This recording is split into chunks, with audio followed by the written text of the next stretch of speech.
আসসালামু আলাইকুম প্রিয় দর্শক, যুক্তরাষ্ট্রের সঙ্গে বাংলাদেশের বাণিজ্য চুক্তি নিয়ে যখন সকল মহলে কথা হচ্ছে, বিশেষজ্ঞ মহল বলেন অথবা শিক্ষাবিদ, অর্থনীতিবিদ, সাংবাদিক যারা এটা নিয়ে আলোচনা করছেন, সমালোচনা করছেন, তখন আমরা দেখছি যে এটা নিয়ে সরকার কোনো উচ্চবাচ্য করছে না, বিরোধী দল কোনো উচ্চবাচ্য করছে না, সবাই একদম চুপ হয়ে আছে।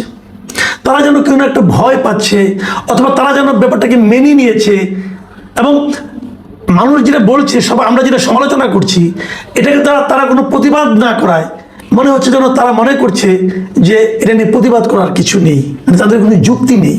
এটা কিন্তু হতে পারে, কিন্তু তারও যে ভয়াবহ কথা হলো, যখন এই চুক্তি নিয়ে এত আলোচনা, তখন একই সঙ্গে আরও দুটো চুক্তির কথা আমরা কিন্তু শুনতে পাচ্ছি। বলা হলো দুটোই যুক্তরাষ্ট্রের সঙ্গে, এবং দুটো হলো প্রতিরক্ষা বিষয়ক চুক্তি। এই চুক্তি দুটির নাম যতটুকু আমরা জেনেছি সেটা হলো সামরিক তথ্যের সাধারণ নিরাপত্তা চুক্তি, এটাকে সংক্ষেপে ইংরেজিতে বলা হচ্ছে GSOMIA। আরেকটা হলো অধিগ্রহণ এবং পারস্পরিক সেবা চুক্তি, যেটাতে অ্যাপ্লিকেশন বলা হচ্ছে যে ACSA। এবং এই দুটো চুক্তি স্বাক্ষরের একদম শেষ পর্যায়ে আছে বলে আমরা জানতে পেরেছি। গত কয়েকদিন আগে থেকে সোশ্যাল মিডিয়া এটা নিয়ে কেউ কেউ লেখালেখি করছিল, তো আমিও তেমন কোনো তথ্য প্রমাণ পাচ্ছিলাম না বলে কিছু বলতেও পারছিলাম না। কিন্তু আজকে আমি একটা দেখলাম যে মেরিটাইম ইনসাইট নামক একটা আন্তর্জাতিক মিডিয়া, তারাও এই চুক্তির কথা বলেছে, এবং তারা যে নিউজটা করেছে সেই নিউজের শিরোনামটা আপনারা দেখুন। শিরোনামে বলা হচ্ছে US plans to deploy warship in Bangladesh closer to India and China।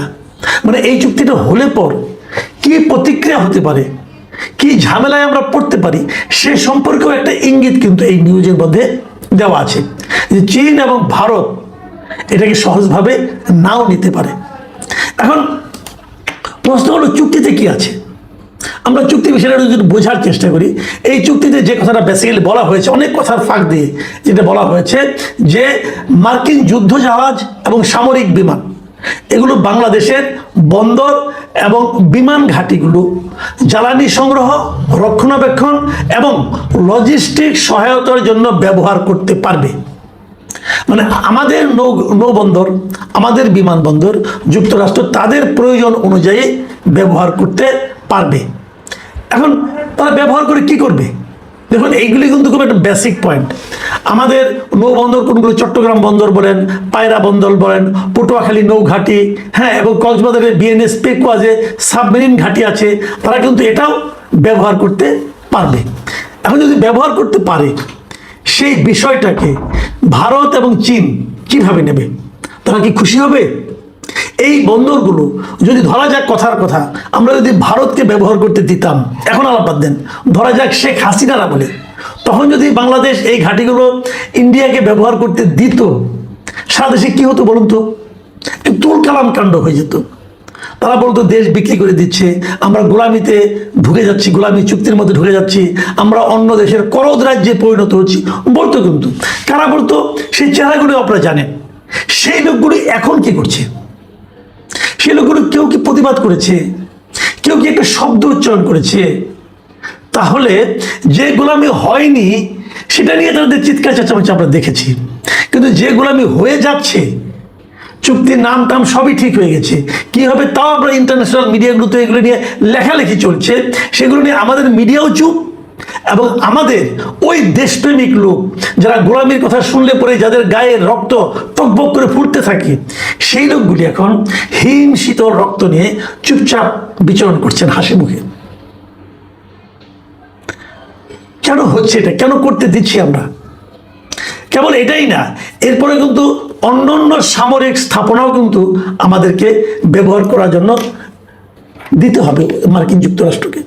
আপনাদের মনে আছে কিছুদিন আগে অন্তর্বর্তীকালীন সময়, সরকারের সময়, কক্সবাজারের এখানে মার্কিন সেনাবাহিনীদের মহড়া করার জন্য এসেছিল। তখন আমরা অনেকে প্রতিবাদ করেছিলাম যে এটা কেন করতে হচ্ছে। তখন সারা মানে ওই গভর্নমেন্ট নানাভাবে ব্যাখ্যা করেছিল যে এটাকে রুটিন ওয়ার্ক, হ্যান ওয়ার্ক, ত্যান ওয়ার্ক, নানা কিছু। আপনাদের এটাও মনে আছে, নিশ্চয়ই মনে থাকার কথা, যে বিগত স্বৈরাচারী শাসক যাকে আমরা বলি শেখ হাসিনা, তার আমলে শেখ হাসিনা কিন্তু বলেছিলেন যে যুক্তরাষ্ট্র তাদের নৌবাহিনীর ব্যবহারের জন্য, সামরিক বাহিনীকে ব্যবহার করতে দেওয়ার জন্য আমাদের সেন্ট মার্টিন দ্বীপ এবং তার আশেপাশের এলাকাগুলো ব্যবহার করতে চেয়েছিল। এবং বলেছিল ওগুলি ব্যবহার করতে দিলে শেখ হাসিনার কোনো সমস্যা হবে না, শেখ হাসিনাকে তারা ক্ষমতায় টিকিয়ে রাখবে। এই সমস্ত কথা শেখ হাসিনা বলেছিল, আমরা বিশ্বাস করিনি। আমরা বলেছি শেখ হাসিনা এমনি আমাদের একটা জুজুর ভয় দেখাচ্ছে।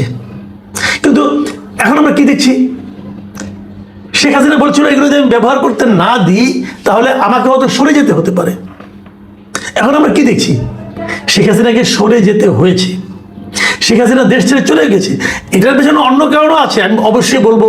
শেখ হাসিনার অপশাসন, শেখ হাসিনার গণতন্ত্র হরণ, মানুষের ভোটাধিকার হরণ, অবাধ লুটপাটে সায় দেওয়া, এরকম অনেক কিছুই আছে। অপরাধের কোনো শেষ নেই। কিন্তু তারপরও যখন এই কথাটা মিলে যায় তখন কিন্তু অনেকে বলবেন যে এই যুক্তরাষ্ট্রের একটা ভূমিকা আছে শেখ হাসিনাকে সরিয়ে দেওয়ার ক্ষেত্রে।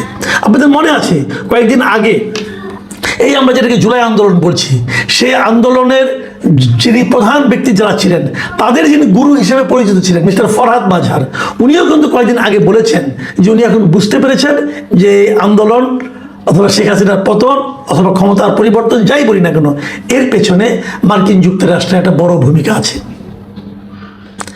মার্কিন যুক্তরাষ্ট্রের ইন্টারেস্টে কোথায়, সেগুলো আমরা ধীরে ধীরে টের পাচ্ছি। প্রথমে হলো বাণিজ্য চুক্তি এবং তারপরে এখন হচ্ছে এই প্রতিরক্ষা চুক্তিগুলো। তাহলে তো সেই একই কথা হলো, শেখ হাসিনাকে আমরা মানে দেশ থেকে তাড়িয়ে দিলাম, শেখ হাসিনাকে আমরা বললাম এগুলি করেছে, আমরা বললাম শেখ হাসিনা জুজুর ভয় দেখাচ্ছে, কিন্তু এখন দেখা যাচ্ছে সেগুলোই তো বাস্তবায়িত হচ্ছে। আচ্ছা, আমরা হাইপোথেটিক্যালি ধরি যদি এই ঘটনাগুলি ঘটে যায় আমাদের কি হবে? ভাবুন তো, যুক্তরাষ্ট্র এখানে কেন এই ঘাটিগুলি করতে যাচ্ছে, ঘাটি মানে তাদের অবস্থান নিতে যাচ্ছে কেন? কারণ কিন্তু একটাই, যে এই যে সামুদ্রিক অঞ্চলটা আছে, যে ভূরাজনৈতিক যে ব্যাপারটা আছে, এই সামুদ্রিক অঞ্চলে প্রভাবটা কার? ভারতের এবং চীনের। ভারত এবং চীনের এই প্রভাব যেটা বিস্তার করে আছে, এর বিপরীতে যুক্তরাষ্ট্র তার প্রভাব এখানে খাটাতে যাচ্ছে। তারা যদি সেখানে খাটাতে চায়, সেটাকে কি চীন এবং ভারত সহজভাবে নেবে? ভাবুন, আপনারা ভাবুন, দেবে? নেওয়ার কোনো কারণ আছে? চীনের সঙ্গে যুক্তরাষ্ট্রের কি সম্পর্ক, এটা তো আমরা কদিন আগেই দেখলাম। যুক্তরাষ্ট্র তার দলবল নিয়ে, ট্রাম্প তার দলবল নিয়ে, এলন মাস্ক সবাইকে নিয়ে, যত ব্যবসায়িক টাইকুন আছে সবাইকে নিয়ে চীনে এসেছিলেন, চীনের প্রেসিডেন্টের সঙ্গে দেখা করেছেন, আলোচনা করেছেন, তারপর বিফল মনোরথ হয়ে ফেরত গেছেন। তাহলে চীন থেকে কিছুই পাননি। চীন বুঝিয়ে দিয়েছে যে যুক্তরাষ্ট্রের সঙ্গে চোখে চোখ রেখে কথা বলার সামর্থ্য তারা অর্জন করেছে।